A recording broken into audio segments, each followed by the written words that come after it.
نحمدہ ونصلی علی رسولہ الکریم اما بعد فاعوذ باللہ من الشیطان الرجیم بسم اللہ الرحمن الرحیم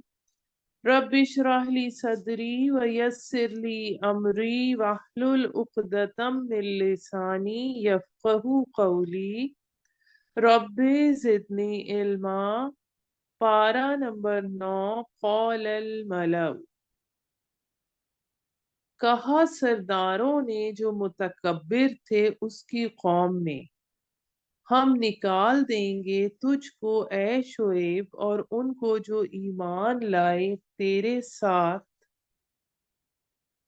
اپنی بستی سے،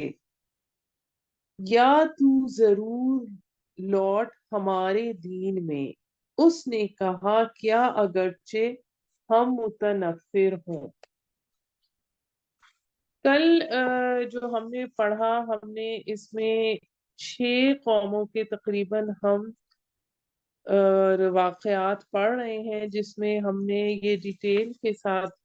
پڑھا کہ اس میں یہ رسولوں کا ذکر ہے، یعنی رسولوں جب لے کر آئے کہ میری بھی اطاعت کرو اور اللہ کا حکم مانو، شرک نہ کرو، اور پھر مزید گناہ جو اور ان کے تھے تو پھر ان پر اللہ کا عذاب آتا ہے۔ جو قصص النبیین ہوتا ہے، یعنی نبی جو آتے ہیں وہ اپنی اطاعت کی طرف حکم نہیں دیتے اور ان پر پھر اس قوم پر عذاب نہیں آتا۔ اب اگر کل تو ہم تھوڑا سا اس کو ہم نے شارٹ لے کے چلے، اگر ہم اس کو تھوڑا سا نقشے کے لحاظ سے دیکھیں تو جو ہم نے کل کچھ قومیں پڑھی اور اب ہم آگے کچھ قومیں پڑھ رہے ہیں تو اس میں اس طرح سے نقشے کے کہ عرب جو ہے وہ نیچے جزیرہ عرب، ایک سائڈ پہ اوپر عراق ہے اور ایک سائڈ پہ شام ہے، تو ان کا ایک ٹرائنگل بنتا ہے، اور اس ٹرائنگل کا جو اوپر والا سب سے کونا ہے اس پہ کردستان ہے، جہاں پر کوہ ارارات ہے، جہاں کوہ جودی، جہاں پر حضرت نوح علیہ السلام کی کشتی آ کر رکی تھی۔ پھر اس میں آپ کو یہ بتاتی چلوں کہ جو ہم نے کل یہ تھوڑا سا ڈسکس کیا کہ حضرت نوح علیہ السلام کے 3 بیٹے تھے، حام، سام اور یافس، جو زندہ رہے طوفان نوح کے بعد۔ تو اس میں آپ کو یہ بھی اور بتاتی چلوں کہ جو حضرت شعیب علیہ السلام کی قوم جن کا ہم یہاں پر ذکر کر رہے ہیں، ان کا تعلق مدین سے تھا، اور یہ بھی حضرت ابراہیم علیہ السلام کی ایک تیسری بیوی تھی قطورہ، اس کی اولاد میں سے تھے، اور یہ جو مدین کا علاقہ تھا یہ حجاز سے شام جاتے ہوئے راستے میں آتا تھا۔ تو اب ہم آگے تھوڑا سا یہ قوم مدین کا سلسلہ جو ہے تذکرہ پڑھتے ہیں۔ اب یہاں پر جو اس سے پہلے آیت نمبر 85 میں جو ہم نے کل پڑھا، جس میں ان کو ان کا بھائی قرار دیا گیا، اس کی وجہ یہ تھی کہ حضرت شعیب علیہ السلام کا تعلق اسی قوم سے تھا، اس لیے آپ کو ان کا بھائی اس میں قرار دیا گیا۔ اب آج جو ہم یہ آیت نمبر 88 سے کنٹینیو کر رہے ہیں تو اس میں حضرت شعیب علیہ السلام کی قوم کے جو متکبر سردار تھے، اس نے آپ علیہ السلام اور آپ کے ماننے والوں سے کہا کہ اگر تم لوگ ہمارے یہاں امن اور چین سے رہنا چاہتے ہو تو تمہیں ہمارے ہی طریقے اور ہمارے رسم و رواج کو اپنانا ہوگا، ورنہ ہم تمہیں اپنی بستی سے نکال دیں گے۔ تو نکال دیں گے تو حضرت شعیب علیہ السلام نے فرمایا کیا تم لوگ زبردستی ہمیں اپنی ملت میں واپس پھیلو گے، جبکہ ہم تو یہ جو تمہارے طور طریقے ہیں ان سے ہم نفرت کرتے ہیں۔ پھر اس کے بعد آیت نمبر 89 میں آتا ہے تب تو ہم نے بہتان باندھا۔ اب یہ جو ساری قومیں تھیں جن کا ہم نے ذکر کیا، یہ جو میں نے آپ سے ٹرائنگل بتایا ہے، اسی ٹرائنگل کے